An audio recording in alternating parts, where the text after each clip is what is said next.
അതായത് ഇന്ത്യൻ വിദേശകാര്യ മന്ത്രാലയവും ഷിപ്പിംഗ് മന്ത്രാലയവും സാഹചര്യങ്ങൾ നിരീക്ഷിച്ചു വരുന്നുണ്ട്. നിരന്തരമായി നാവികസേനയുടെ സഹായം ഈ കപ്പലുകളുടെ ഭാഗത്തുനിന്നുണ്ട്. സർവ്വശക്തിയുടെ യാത്ര മറ്റ് ഇന്ത്യൻ കപ്പലുകൾക്കും പുറത്ത് കടക്കാം. അവിടെ നിരവധി ഇന്ത്യൻ കപ്പലുകൾ കുടുങ്ങി കിടക്കുന്നുണ്ട്. ഈ കപ്പലുകൾക്കും പുറത്ത് കടക്കാമെന്നുള്ള തരത്തിലുള്ള ഒരു നിർണായകമായ ചില സൂചനകൾ കൂടി നൽകുന്നുണ്ട്. നമുക്കറിയാം, ഉപരോധം വലിയ ശക്തമാണ്. അമേരിക്കയുടെ ഉപരോധം ഒരു വശത്ത്, ഇറാന്റെ ഉപരോധം മറ്റൊരു വശത്ത്.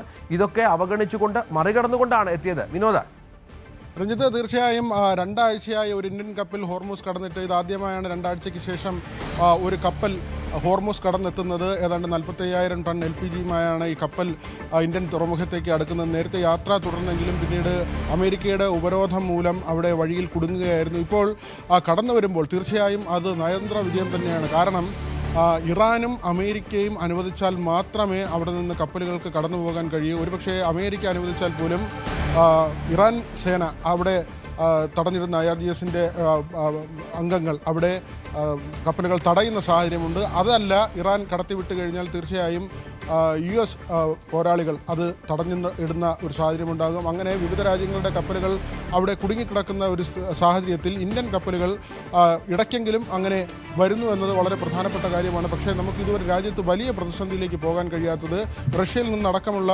എണ്ണ ഇന്ത്യയിലേക്ക് ഇപ്പോൾ വരുന്നുണ്ട്. ആ തരത്തിലുള്ള ബദൽ മാർഗമുണ്ട്. നേരത്തെ പറഞ്ഞതുപോലെ തന്നെ ഇന്ത്യയുടെ കരുതൽ ശേഖരം വളരെ വലുതാണ്. പാകിസ്ഥാനെ സംബന്ധിച്ച് ഇനി 7 ദിവസം മാത്രം അവർക്ക് കരുതൽ ശേഖരമുള്ളപ്പോൾ ഇന്ത്യയെ സംബന്ധിച്ച് 70 ദിവസത്തെ കരുതൽ ശേഖരം ഉണ്ട് എന്നത് വളരെ ആശ്വാസകരമായ ഒരു കാര്യമാണ്. അങ്ങനെ കപ്പലുകൾ ഇന്ത്യൻ തീരത്തേക്ക് വരുന്നത് സാമ്പത്തിക നേട്ടവുമാണ്, അതോടൊപ്പം തന്നെ നയതന്ത്ര വിജയവുമാണ്. ഇറാനുമായും അമേരിക്കയുമായും ഒരേ സമയം നയതന്ത്ര തലത്തിൽ സംസാരിക്കാൻ ഇന്ത്യക്ക് കഴിയുന്നു എന്നത് വളരെ പ്രധാനപ്പെട്ട കാര്യമാണ്. മാത്രമല്ല, പ്രധാനമന്ത്രി നരേന്ദ്രമോദി ഈ ഇരു രാഷ്ട്ര തലവന്മാരുമായും അവിടുത്തെ പ്രധാനപ്പെട്ട മേധാവിമാരുമായൊക്കെ തന്നെ പ്രധാനമന്ത്രിയോ പ്രധാനമന്ത്രിയുടെ ഓഫീസോ നമ്മുടെ നയതന്ത്ര ഉദ്യോഗസ്ഥരോ ഒക്കെ തന്നെ സംസാരിക്കുന്ന സാഹചര്യമുണ്ട്. അതുകൊണ്ട് ഇതുവരെ ഏതെങ്കിലും ഒരു രാജ്യത്തിൻ്റെ അനിഷ്ടത്തിന് പാത്രമാകാൻ ഇന്ത്യ തയ്യാറായിട്ടില്ല. അല്ലെങ്കിൽ ഇരു രാജ്യങ്ങൾക്കും സർവ്വസമ്മതമായ ഒരു രാഷ്ട്രമായി ഇന്ത്യ നിലനിൽക്കുന്നു എന്നത് വളരെ പ്രധാനപ്പെട്ട കാര്യമാണ്. അതുകൊണ്ട് തന്നെയാണ് നമുക്ക് കപ്പലുകൾ വരുന്നതിന് തടസ്സമില്ലാത്തത്. കൃത്യമായി വളരെ ഒഴുക്കോടുകൂടി എത്തുന്നില്ലെങ്കിൽ പോലും